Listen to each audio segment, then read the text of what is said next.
Hi everyone, so it is definitely the winter season, or it's coming upon us quick and fast. So this is an experiment that I've been wanting to do for a very long time. And so what it is effectively the, hold on, story time. So the fur babies were cuddled up back here. And I was like, what is going on here? Like, these two are never around each other, and yet at the same time trying to snuggle up next to one another.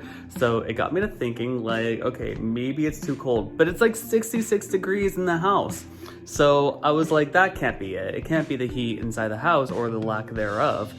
But there is definitely a temperature change. Then I got to thinking, you know, for all my friends out there in Florida, the East Coast, the upper north, like, you know, what if electricity goes out? What do you do when that happens? And I remembered that radiation heat is like a thing. And so popularized by radiation heat is that if you have a candle and a couple of clay jars, that you could put the heat, or you could heat up at least a room. And effectively I have one room because it's all just, that's like my only wall in this whole place. That hopefully by doing this little setup, the whole house, possibly the whole house, just maybe just this one room down here in the living room, will be warm enough for the fur babies to be warm. We shall see. Okay, so effectively what we got going on here is we've got a candle, a very simple candle, like from the dollar store, a lighter, some feet to have the clay sit on, and then this one's gonna be the top one, and then this one's gonna be around it, and hopefully this radiates enough heat that it will warm up the space for the doggos. I have the temperature saying 66 degrees.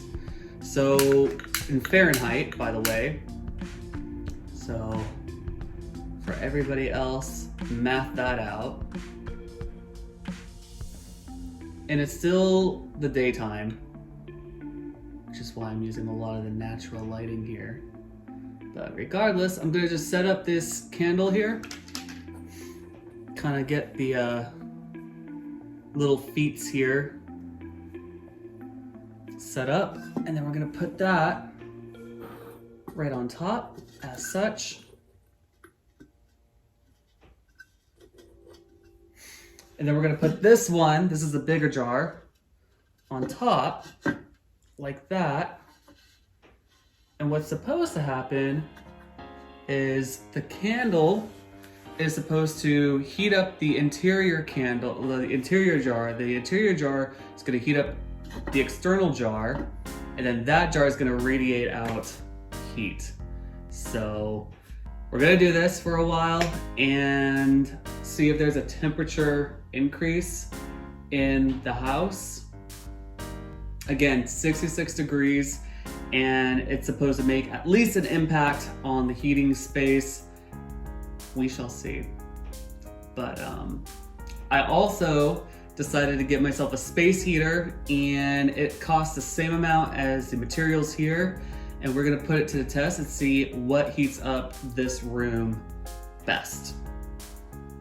Yeah, I have high hopes. I really do have high hopes for this here, because I really want this to work out, especially for people who don't have electricity during dire needs. I've been there before, especially when the electricity goes out. So we shall see.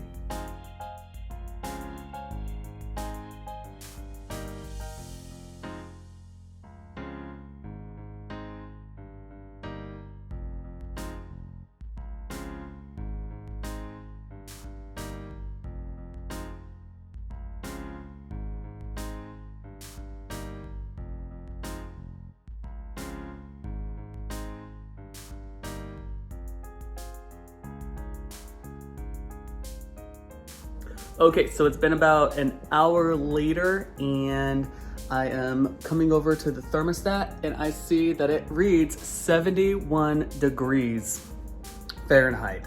So that to me, I think 5 degrees difference is actually quite significant. I did move it because I didn't want it in the center of the living room, especially when I have like, you know, a dog and a cat roaming around and quite possibly going to knock it over. So, I mean, I would say that this thing needs human supervision in case, you know, cat and dog decide to do whatever it is they do best, which is run amok. But, yeah, 5 degree difference like that, to me, I feel like that is quite significant. So I'm gonna keep it going for like another hour or two and check on the candles inside and see if it's, you know, makes an impact as to like, I think how much longer one has to go time-wise before feeling an impact. I mean, I feel I'm not gonna say I feel 5 degrees warmer, but I will say that I think that it's very interesting that like very simple materials equaled a heat increase in a space. I can actually, the pot here is actually really warm. It's warm. This is actually really nice. It's warm to the touch. There's definitely heat that I can feel coming up from over here. Definitely heat coming up from the top here. I think this is like what, maybe I should put a stone here. Maybe condense the heat from escaping out. I'm not sure if that will help out with my next hour of trying this experiment out, but we shall see. Okay, so I did grab a stone from outside and I'm gonna put that right on top and see if maybe the heat that's coming out from here, because there's a hole in the other pot inside. Maybe I can show you like that, essentially. Maybe by covering this up, it'll prevent the heat from, I guess, effectively escaping, and maybe it'll make this pot more radiating of heat. So we're gonna give this another hour and see how this all turns out.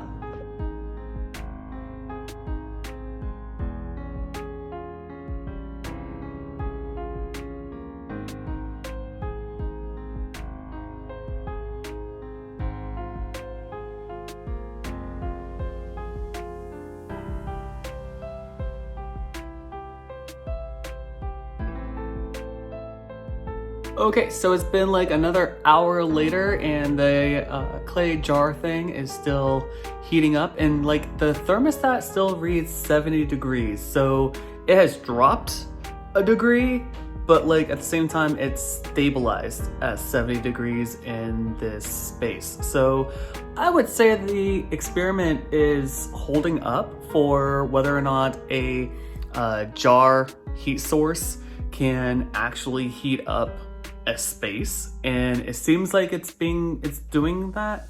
Now I'm gonna go and check out the space heater and just set it up on high and just let that run for about an hour and see if there's a variance between the 70 degrees stabilization that we have here for just the clay jars, and see if we can get the space warmer with the space heater.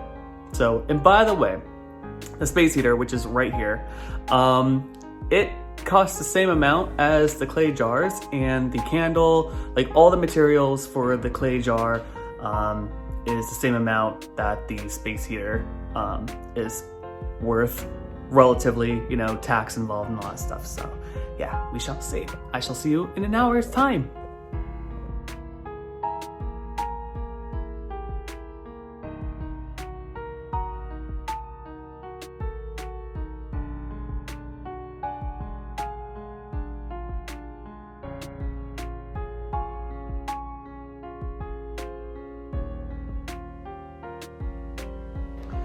Well, it's been another hour later and the space heater is set at its highest number and it's been going for an hour straight, and the thermostat now reads 72 degrees Fahrenheit, which means that obviously the electric space heater has won. It's still on, and the fur babies aren't as huddled up around each other as much as they used to be. In fact, there's Stella Bella right there on her bench line, and then there's, you know, Fizzgig doing her thing on the chair. So yeah, it seems to me like experiment was a win.